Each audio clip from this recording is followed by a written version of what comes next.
उमरज तालुका कराड येथील शासकीय जागेवरील अतिक्रमण हटवण्यासह ग्रामसेवकांकडून झालेल्या कथित अपमानास्पद वागणुकीबाबत यासह अन्य मागण्यांसंदर्भात कारवाई विरोधात तरुण व्यावसायिक रामदास दिलीप काटवट यांनी उमरज ग्रामपंचायतीच्या प्रवेशद्वारावर आमरण उपोषण सुरू केले आहे। गुरुवारी या उपोषणाचा चौथा दिवस असून अद्याप प्रशासनाकडून मागण्यांवर ठोस कारवाई न झाल्यानं आंदोलनाची तीव्रता वाढण्याची शक्यता आहे। मागील 1 महिन्यापूर्वी मी उमरज बाजारपेठेतील माझ्या न्यायालयीन मिळकतीसाठी 8चे उत्तरे तसेच विविध सरपंच वारस दाखले याबाबत मी ग्रामपंचायतीत मागणी अर्ज केला होता। मात्र त्याचे मला ग्रामसेवकांनी ओढाओढीची उत्तर दिली व दाखले देण्यास टाळाटाळ केली, म्हणून मी RTA अंतर्गत माहिती मागवण्याचा अर्ज दिला। तर त्याचा राग मनात धरून संबंधित प्रशासक साहेब यांनी उमरज बाजारपेठेत हायवेचे काम आल्यामुळे मी माझे बाजारपेठेचे समर्थ मोबाईल दुकान पाठीमागील जिल्हाधिकारी सोयींच्या जागेत ठेवले होते एका बाजूस। तर त्यावर त्यांनी कारवाई म्हणून अतिक्रमणाची कारवाई करून दुकान उचलण्यास भाग पाडले। कोणतेही नोटीस किंवा काय पूर्वसूचना नाही, त्याचा बेकायदेशीररित्या उचलण्यास भाग पाडले।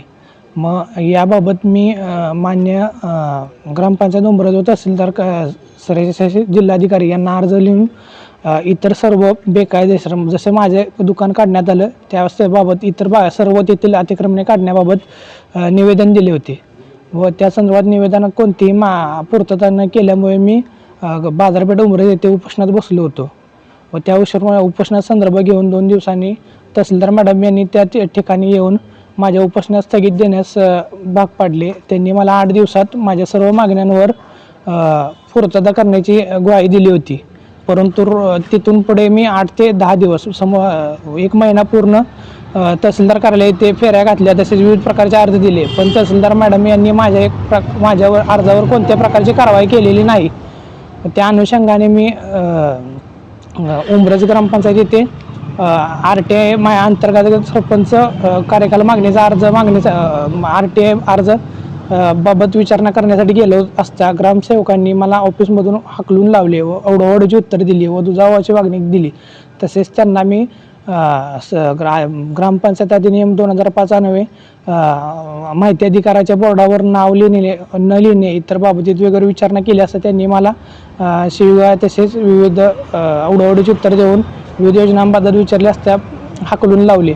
याबाबतचे ऑडिओ कॉल रेकॉर्डिंग माझ्याकडे उपलब्ध होते, ते मी CO साहेब यांना व जिल्हाधिकारी साहेब यांना प्रत्यक्षात दाखवले व त्यांनी मला ग्रामसेवक साहेब यांच्या निलंबनाबाबत व चौकशी लावण्याबाबत अधिकृत पत्र ताबडतोब दिले व त्याबाबत उपाययोजना करण्यासाठी मी संबंधित गटविकास अधिकारी यांच्याकडेही तात्काळ भेट दिली। मात्र त्यांनी स्थानिक प्रशासन व तहसीलदार मॅडम यांनी स्थानिक प्रशासक व ग्रामसेवक यांना पाठीशी घालत कोणतीही कारवाई न केल्यामुळे मी सोमवार दिनांक 10/8/2026 रोजी सकाळी 10 वाजल्यापासून आत्तापर्यंत आमरण अन्नत्याग उपोषणाला बसलो असून जोपर्यंत माझ्या सर्व मागण्यांवर लेखी स्वरूपात निर्णय मिळत नाही व हे होत नाही तोपर्यंत मी माझे उपोषण असेच चालू ठेवणार आहे।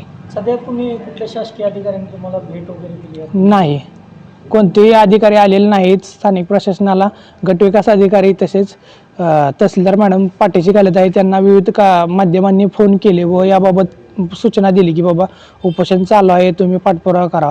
तर त्यांनी फक्त एवढं सांगितले की तहसीलदार मॅडमना फोन करतो। तहसीलदार मॅडमला BDO साहेबांना सांगितले, मात्र BDO साहेबांनी कुठल्या प्रकारचं लेटर किंवा काय प्रत्यक्षात माहिती पण घेतली नाही किंवा दखली घेतली नाही त्यांच्या कोणत्या अधिकाऱ्यांनी। तुम्ही इथं गेले 3 दिवस झाले बसताय, मोठ्या प्रमाणावर मच्छर आहेत, भटकी कुत्री या ठिकाणी वावरत असतात, अत्यंत असुरक्षित वातावरण आहे, काय उपाययोजना तुमच्या या आंदोलनासाठी प्रशासनाने केलीत का? कोणतीही उपाययोजना केलेली नाही। तर वरती लाईटचं कनेक्शन असून सुद्धा लाईट नाही, तसेच मच्छर आहेत। मी वेळ सांगितलं ग्रामसेवकांना तसेच क्लार्कला यांना, पण त्यांनी कोणती उपाययोजना केली मला त्यांनी असं लक्ष न दिल्यागत केलं। मला माझ्या प्रकरणाचे गांभीर्यानं मी उठून जावं यासाठी दुर्लक्षित केलं। मी संध्याकाळी अंगावरती 2-3 घेऊन व इतर कागद वगैरे घेऊन झोपतो। इथं 25-30 प्रमाणात कुत्रे आहेत। याबाबत मी पोलीस प्रशासनाला बी सांगितलेलं आहे, त्यांचे होमगार्ड्स वगैरे असतात, पण स्थानिक प्रशासन माझी कोणतीही दखल घेत नाही।